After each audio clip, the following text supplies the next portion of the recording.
banques de notation ou aux spéculateurs. C'est au contraire les dominer pour ne pas avoir à leur demander quoi que ce soit pour financer notre avenir. Désendetter la France, c'est aussi transmettre aux générations futures une France en meilleur état que celle que nous avons reçue. C'est ne pas leur demander de financer nos propres dépenses alors qu'il y aura tant à faire pour préparer leur propre avenir.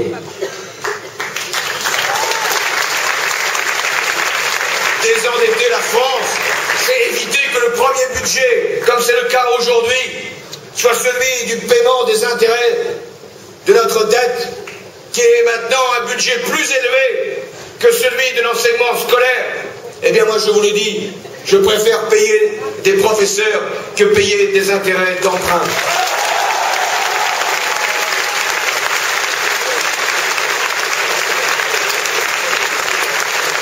Mais le redressement de nos finances publiques n'est pas une fin en soi, mais c'est un moyen pour retrouver nos marges de manœuvre, notre liberté, pour préparer le futur, pour organiser notre pays, pour réussir notre redressement productif, pour engager la recherche, les investissements, ceux qui nous seront si utiles pour notre avenir et pour l'emploi. Et comment faire? Eh bien, c'est là qu'il faudra aussi, au-delà de la sincérité, du courage.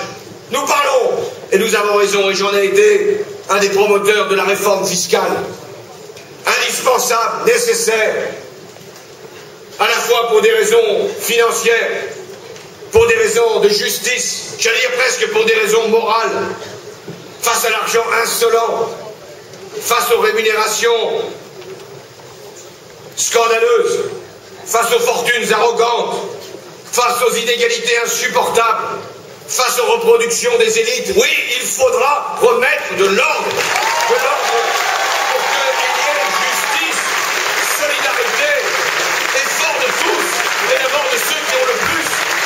Il faudra du courage quand il suffira de demander davantage aux puissants, aux fortunés, ceux-là même qui nous feront menace. Il faudra du courage quand il s'agira de changer les prélèvements sur les entreprises et de demander davantage d'efforts aux grosses qu'aux petites.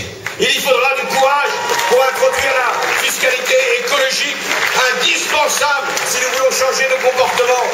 Il faudra du courage pour changer notre fiscalité locale si archaïque et permettre à nos collectivités de pouvoir lever l'impôt librement.